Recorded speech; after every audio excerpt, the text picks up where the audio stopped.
आज हम रेस्पिरेशन के बारे में पढ़ेंगे, जो कि है सेलुलर रेस्पिरेशन, जिसे श्वसन भी कहा जाता है।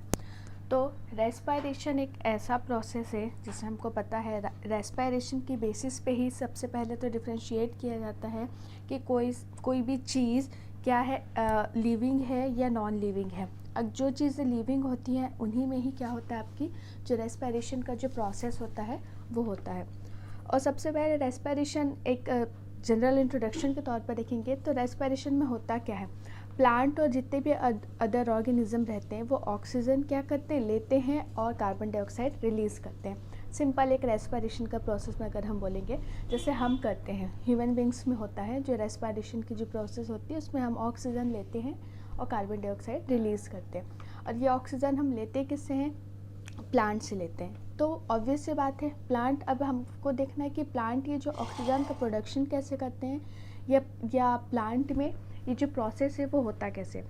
तो रेस्पिरेशन में क्या होता है कि कोई इस रेस्पिरेशन के ही हेल्प से हम क्या कर सकते हैं, अब या रेस्पिरेशन प्रोसेस से ही क्या होता है, आपका एनर्जी रिलीज़ होता है। और कोई भी क्या होता है जो भोज्य पदार्थ बोले या जो फूड मटेरियल रहते हैं या आपके जो सब्सटेंस रहते हैं, रेस्पिरेटरी सब्सटेंस, वो ब्रेक डाउन होते हैं और आपका कार्बन डाइऑक्साइड और वाटर का फॉर्मेशन करते हैं और एनर्जी रिलीज़ करते हैं। सबसे पहले अगर हम इस बेसिस पे अगर इसको हम डिफ़ाइन करेंगे आपका रेस्पिरेशन को, तो ये क्या होगा, respiration is a process in which respiratory substance like, अब कौन कौन से सब्सटेंस होते हैं, जैसे कि सुक्रोज हो गया, स्टार्च है, फैट है, ऑर्गेनिक एसिड, प्रोटीन्स, ग्लूकोज, जो भी रहते हैं जितने भी रेस्पिरेटरी सब्सटेंस वो ब्रोकन डाउन होते हैं और ऑक्सीडेशन होता है उसमें, और ऑक्सीडेशन के बेसिस पे उसमें क्या एनर्जी रिलीज़ होता है। ब्रेक डाउन होकर कार्बन डाइऑक्साइड और वाटर का फॉर्मेशन करते हैं और एनर्जी रिलीज़ होता है। और ये जो एनर्जी रिलीज़ होता है वो आपका स्टोर होता है एटीपी के फॉर्म में। एटीपी जो होता है आपका एडिनोसिन ट्राइफॉस्फेट के फॉर्म में क्या होता है, ये एनर्जी इसमें स्टोर होता है। अब जैसे हम बोल रहे हैं जितने भी रेस्पिरेटरी सब्सटेंस होते हैं like sucrose, starch, fats, organic acid, protein, जो भी, तो ये अदर सब्सटेंस है, इसमें सब में क्या हो रहा है, आपका ब्रेक डाउन हो रहा है। अब प्लांट कैसे करते हैं, प्लांट आपका फॉर्मेशन कैसे कर रहे हैं, क्लोरोफिल के पिगमेंट में क्या, क्लोरोफिल के प्रेजेंस में ये क्या कर रहे हैं, आपको फोटोसिंथेसिस का प्रोसेस कर रहे हैं, उसी में ही क्या हो रहा है, इनका फूड प्रोडक्ट बन रहा है, फिर वही फूड प्रोडक्ट ब्रेक डाउन हो रहा है और ब्रेक डाउन करके एनर्जी बना रहा है। तो जो श्वसन रहता है या जो रेस्पिरेशन रहता है उसमें सबसे जो कॉमन जो आपका रेस्पिरेटरी सब्सटेंस रहता है उसको ग्लूकोज माना जाता है। मतलब ज़्यादातर जो सामान्य या जो कॉमन वो रहता है उसको ग्लूकोज रेस्पिरेटरी सब्सटेंस माना जाता है। उसका ब्रेकडाउन होता है, उसका ऑक्सीडेशन होता है, तब ग्लूकोज ब्रेकडाउन होके C6H12O6 + 6O2 + 6H2O ये ब्रेकडाउन होके आपका कार्बन डाइऑक्साइड और वाटर का फॉर्मेशन किया प्लस एनर्जी रिलीज़ होता है। 673 एनर्जी इसमें रिलीज़ होता है। तो हम इस रेस्पिरेशन के प्रोसेस में पूरा यही मेनली पढ़ेंगे कि कैसे ग्लूकोज ब्रेकडाउन होके एनर्जी रिलीज़ करता है। तो रेस्पिरेशन में हम कॉमन एक ग्लूकोज लेंगे और उसका पूरा एक एग्जांपल पढ़ेंगे। अब रेस्पिरेशन क्यों इम्पॉर्टेंट होता है, रेस्पिरेशन आप या सिग्निफिकेंस ऑफ रेस्पिरेशन, तो रेस्पिरेशन आपके हर फील्ड में इम्पॉर्टेंट रहता है। रेस्पिरेशन आपका सबसे पहले कि ये एनर्जी रिलीज़ करता है ना, और ये एनर्जी कंज्यूम करके रखता है जितने भी मेटाबॉलिक प्रोसेस होते हैं उनके लिए। साथ ही साथ ये क्या करता है, आपका कॉम्प्लेक्स ऑर्गेनिक जितने भी सब्सटेंस रहता है उनको ब्रेक डाउन करके सिंपल सब्सटेंस ब्रेक कर देता है। ये जितने भी मेरिस्टेमेटिक टिश्यू रहते हैं ये हेल्प करता है आपका, it liberates carbon dioxide which help to maintain balance of environment. ये आपका रेस्पिरेशन आपका एनवायरनमेंट को बैलेंस करने में हेल्प करता है। अब इस बेसिस पे हम इसका कुछ हिस्ट्री देखेंगे कि क्या हिस्टोरिकल इवेंट्स हुए आपके रेस्पिरेशन में या रेस्पिरेशन के बारे में पता कैसे चला। तो रेस्पिरेशन सबसे पहले आपका क्या है, ये जो वर्ड है यूज़ हुआ था 15वीं शताब्दी में यूज़ हुआ था सबसे पहले ये रेस्पिरेशन वर्ड। और इसके बारे में जो स्टडी किया था सबसे पहले उनको पता चला था वो थे क्रुक ने 1650 में। सबसे पहले उन्होंने क्या बताया था कि life is impossible without respiration. उनको समझ में आया था क्रुक को कि रेस्पिरेशन एक बहुत ज़्यादा इंपॉर्टेंट प्रोसेस है किसी लिविंग बीइंग के लिए, और विदाउट रेस्पिरेशन जो लाइफ का सर्वाइवल है वो इम्पॉसिबल है। फिर उस टाइम धीरे धीरे पता चला कि मतलब अगर ऑक्सीजन प्रेजेंट है तो एरोबिक रेस्पिरेशन होगा। उस टाइम तक सिर्फ यही पता था कि एरोबिक रेस्पिरेशन ही पॉसिबल होता है।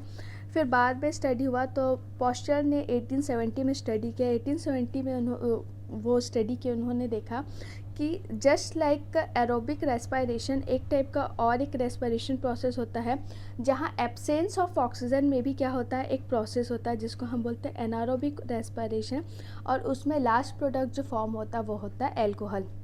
तो इससे पता चला कि आपका जो रेस्पिरेशन है वो जो स्टडी किया था एनारोबिक के बारे में वो थे आपके पॉस्चर ने। अब इसके बाद क्या होता है, पास्चर ने किया था। अब इसके बाद आपका क्या होता है कि ये जो रेस्पिरेशन प्रोसेस हो रहा है अब होता कहाँ है, ये जो प्रोसेस परफॉर्म हो रहा है रेस्पिरेशन का ये होगा कहाँ। तो आपका जो रेस्पिरेशन प्रोसेस होता है ये रेस्पिरेशन आपका जो ये होगा आपका माइटोकॉन्ड्रिया में। अब हमको पता है माइटोकॉन्ड्रिया को ही पावर हाउस कहा जाता है। माइटोकॉन्ड्रिया में ही जो आपका एटीपी एनर्जी है वो स्टोर्ड होता है। तो ये जो फंक्शन होता है ये माइटोकॉन्ड्रिया में ही परफॉर्म होता है। तो माइटोकॉन्ड्रिया में क्या होता है, जितने भी यूकैरियोटिक सेल्स है उसमें ये आपके माइटोकॉन्ड्रिया मिलते हैं, और उसमें ये आपका रेस्पिरेटरी ऑर्गेनेल या रेस्पिरेटरी अपैरेटस जैसे माइटोकॉन्ड्रिया काम करता है। तो माइटोकॉन्ड्रिया में अगर आप स्ट्रक्चरली देखेंगे तो ये आप एक बार ये पार्ट देख लेंगे तो आगे का समझ में आ जाएगा कौन सा फंक्शन कहाँ परफॉर्म हो रहा है। तो हमको पता है कि जो ये जो क्या बोलना चाहिए, जो फिंगर लेग्स प्रोजेक्शन वाले जो बने हुए रहते हैं इसके सिस्टर्नी या सिस्टी कहते हैं इसको। अंदर में पूरा ये ऐसा लिक्विड भरा हुआ रहता है जिसको मैट्रिक्स कहते हैं। अंदर में आपका F1 पार्टिकल रहेगा DNA, ये पूरे इसमें प्रेजेंट रहता है। मतलब ये पूरा फंक्शन आपका इस माइटोकॉन्ड्रिया में परफॉर्म होता है। अब आपका जो रेस्पिरेशन जैसे हम यहाँ पढ़े हिस्टोरिकल इवेंट्स में देखें क्या प्रेजेंस ऑफ ऑक्सीजन में भी एक रेस्पिरेशन हुआ और एब्सेंस ऑफ ऑक्सीजन में भी एक रेस्पिरेशन हुआ। तो इस बेसिस पे इसको डिवाइड किया गया और पता चला कि रेस्पिरेशन जो प्रोसेस रहते हैं वो दो टाइप के रहते हैं। एक जो है आपका एरोबिक रेस्पिरेशन, दूसरा जो रहता है आपका एनारोबिक रेस्पिरेशन। तो एरोबिक रेस्पिरेशन का मतलब होता है जहाँ पर ऑक्सीजन के प्रेजेंस में क्या है आपका जो रेस्पिरेशन का जो प्रोसेस हो रहा है वो हो रहा है। तो ये है आपका, और दूसरा है आपका एनारोबिक रेस्पिरेशन, जहाँ पर क्या होता है ऑक्सीजन के एब्सेंस में क्या हो रहा है आपका जो आपका रेस्पिरेशन का प्रोसेस है वो हो रहा है। तो आपका जो एरोबिक रेस्पिरेशन है जहाँ प्रेजेंस ऑफ ऑक्सीजन का जो रेस्पिरेशन हो रहा है उसमें यही प्रोसेस होगा, सिंपली ग्लूकोज ब्रेक डाउन हो रहा है और ब्रेक डाउन करके आपका एनर्जी का फॉर्मेशन कर रहा है और कार्बन डाइऑक्साइड और वाटर रिलीज़ कर रहा है। एनारोबिक रेस्पिरेशन में भी यही होगा, ग्लूकोज ब्रेक डाउन होगा, लेकिन ग्लूकोज ब्रेक डाउन होकर वाटर और कार्बन डाइऑक्साइड का फॉर्मेशन वाटर का फॉर्मेशन नहीं करेगा, ये फॉर्मेशन करेगा आपका एथेनॉल का एथिल अल्कोहल का, ये एथेनॉल का फॉर्मेशन करेगा और दो कार्बन डाइऑक्साइड का फॉर्मेशन करेगा। साथ ही साथ उसमें जैसे 673 एनर्जी का फॉर्मेशन हुआ वैसे इसमें क्या हो जाएगा आपका 28 या 21 एनर्जी का फॉर्मेशन होगा, जिसे हम कहेंगे 2 ATP का फॉर्मेशन होगा। तो आपका एनारोबिक रेस्पिरेशन में आपका 2 ATP का फॉर्मेशन होता है, और एनारोबिक रेस्पिरेशन जो होता है ये जो फर्मेंटेशन जितने भी प्रोसेस होते हैं ये प्रोसेस आपके आते हैं एनारोबिक रेस्पिरेशन में, जिसमें चीज़ें फर्मेंटेट होके ग्लूकोज से फर्मेंटेट होके फॉर्म होते हैं। ग्लूकोज से एथेनॉल का फॉर्मेशन होना या ग्लूकोज का किसी भी चीज़ में ब्रेक डाउन होकर आपका जितने भी अल्कोहल का या ईस्ट वाले जितने भी आपके इंडस्ट्रीज़ होते हैं या ब्रेड इंडस्ट्रीज़, वो सब में जो एथेनॉल फॉर्म होता है और जो कार्बन डाइऑक्साइड रिलीज़ होता है ये आपका एनारोबिक रेस्पिरेशन में आता है। तो ये हो गया आपका एनारोबिक रेस्पिरेशन, और इसमें आपका क्या बोलते जैसे कि वाटर रिलीज़ नहीं होगा। Anaerobic respiration 6 carbon break down होगा आपका, और पहला प्रोसेस तो वही होता है आपका 6 कार्बन उसमें भी यही होगा, 6 कार्बन ब्रेक डाउन होगा और 2 पायरुविक एसिड का फॉर्म करेगा। उसके बाद 2 पायरुविक एसिड फिर उसके बाद एथेनॉल में चेंज होगा।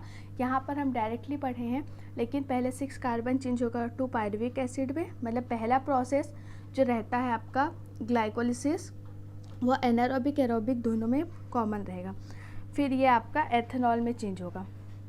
तो अब इसके लिए क्या है, पूरा स्टेप्स होते हैं जैसे हमने बताया कि अब पढ़ेंगे कॉमन एरोबिक रेस्पिरेशन। तो जो एरोबिक रेस्पिरेशन होता है मतलब प्रेजेंस ऑफ आपका ऑक्सीजन, तो ये रेस्पिरेशन प्रोसेस हम जैसे कि बोल रहे हैं, पूरा का पूरा जो रेस्पिरेशन प्रोसेस होता है ये आपका माइटोकॉन्ड्रिया के अंदर होता है। तो सबसे पहला रेस्पिरेशन का जो स्टेप होता है वो है आपका ग्लाइकोलिसिस। तो जो ग्लाइकोलिसिस जो स्टेप होता है वो आपका एनारोबिक और एरोबिक दोनों में कॉमन रहता है, क्योंकि इसमें ग्लूकोज का ब्रेकडाउन हो रहा है। और ग्लूकोज का ब्रेकडाउन तो आपका एनारोबिक में भी हो रहा है जहाँ पर एथिल अल्कोहल का फॉर्मेशन हो रहा है। तो ये स्टेप कॉमन रहता है दोनों में। और ये स्टेप टोटल 10 स्टेप प्रोसेस रहता है जो कि आपका साइटोप्लाज्म में होता है। आपके ग्लाइकोलिसिस को EMP भी कहा जाता है। EMP एक साइंटिस्ट जो उन्होंने इसके बारे में स्टडी किया था, उनके बेसिस पे, उनके नाम के आधार पर इसको EMP साइकिल भी कहा जाता है। और इसमें क्या होता है, 6 कार्बन ग्लूकोज, हमको जैसे कि पता है 6 कार्बन ग्लूकोज जो ब्रेकडाउन हो जाएगा आपका 2 पायरुविक एसिड में ब्रेकडाउन हो जाता है। नाउ तो इस प्रोसेस को हम, जो फर्स्ट स्टेप हुआ या फर्स्ट प्रोसेस हुआ, उसको हम बोलेंगे ग्लाइकोलिसिस। अब ग्लाइकोलिसिस के बाद सेकंड स्टेप होता है या सेकंड प्रोसेस रहता है। अब ये जो पायरुवेट बना है या जो 2 पायरुविक एसिड बना है, वो 2 पायरुविक एसिड आपका चेंज हो जाएगा एसिटाइल कोएंजाइम ए में, जो कि आपका है जिस स्टेप को हम बोलेंगे ऑक्सीडेशन ऑफ पायरुविक एसिड। अब ये स्टेप हम अलग से भी ले सकते हैं या समटाइम्स ये स्टेप को स्किप करके इसी में ही कर लिया जाता है। तो कंफ्यूज मत होइएगा, अलग 2-3 बुक्स में अलग अलग, किसी बुक में देता है ग्लाइकोलिसिस, फिर डायरेक्ट सेकंड स्टेप देता है क्रेब्स साइकिल, लेकिन ये स्टेप भी एक मेन स्टेप है तो अब इसको भी इंक्लूड करेंगे। पायरुविक एसिड चेंज हो जाएगा आपका एसिटाइल कोएंजाइम ए में, जो कि इसी के साथ ही ग्लाइकोलिसिस के साथ का ही प्रोसेस मान लीजिए, तो साइटोप्लाज्म में ही होगा। फिर इसके बाद जो थर्ड स्टेप रहता है वो रहता है आपका क्रेब्स साइकिल या जिसको बोलते हैं TCA साइकिल, जिसमें क्या होता है आपका एसिटाइल कोएंजाइम ए चेंज हो जाएगा। अब यहाँ पर मेन एनर्जी का फॉर्मेशन हो जाएगा ATP, NADH, FADP2 का, जो ये होगा आपका माइटोकॉन्ड्रिया में। अब ये हमको मेन एनर्जी चाहिए आपका ATP के फॉर्म में, एडिनोसिन ट्राइफॉस्फेट के फॉर्म में। तो अब यहाँ जो एनर्जी रिलीज़ हुआ, जो ये बाकी NADH, FADP2 बना, जो इसको अब हमको चेंज करना है ATP में। तो वो जो प्रोसेस होगा वो आपका होता है इलेक्ट्रॉन ट्रांसपोर्ट सिस्टम या ऑक्सीडेटिव फॉस्फोरिलेशन में। यहाँ पर क्या होता है, ये जो एनर्जी फॉर्म हुए हैं वो यहाँ पर ATP में चेंज हो जाएंगे और वही क्या हो जाते हैं, आपके माइटोकॉन्ड्रिया में स्टोर हो जाते हैं। और आपका इलेक्ट्रॉन ट्रांसपोर्ट सिस्टम होता है इनर मेम्ब्रेन ऑफ माइटोकॉन्ड्रिया। जैसे हम माइटोकॉन्ड्रिया में हमको पता है 2 मेम्ब्रेन रहता है, आउटर मेम्ब्रेन, इनर मेम्ब्रेन। फिर उसके अंदर जो आपके फिंगर लेग प्रोजेक्शन रहते हैं उसमें F0 और F1 पार्टिकल्स रहते हैं। तो आपका जो ऑक्सीडेटिव फॉस्फोरिलेशन होता है वो F0 और F1 पार्टिकल में होता है, जहाँ पर आपके जो NADH और FADP2 जो रहते हैं आपके चेंज होते हैं ATP में, और पूरे के पूरे एनर्जी टोटल ATP में चेंज हो जाते हैं। फिर एट द एंड आपका 38 ATP या 36 ATP का फॉर्मेशन हो जाता है, जो कि एज अ एनर्जी आपके माइटोकॉन्ड्रिया में स्टोर रहता है। और वही एनर्जी को आपका प्लांट जो रहते हैं वो यूज़ करते हैं फॉर एनर्जी के लिए। और उनके जितने भी मेटाबॉलिक प्रोसेस रहते हैं, ये जितने भी उनके मेटाबॉलिक एक्टिविटीज़ रहते हैं उस पर ये उनको यूज़ करते हैं। तो ये आपका ये पूरा प्रोसेस हो गया रेस्पिरेशन का। अब नेक्स्ट वीडियोस में या नेक्स्ट क्लासेस में step by step glycolysis, oxidation of pyruvic acid ये पढ़ेंगे, क्रेब्स साइकिल और electron transport system. Step by step एक वीडियोज़ में हम इसको डिस्कस करेंगे। ये एक छोटा सा ओवरव्यू था आपका रेस्पिरेशन का, जो कि BSc second year and BSc final year दोनों के सब्जेक्ट्स में है, दोनों के सिलेबस में ये इंक्लूडेड है। Thank you.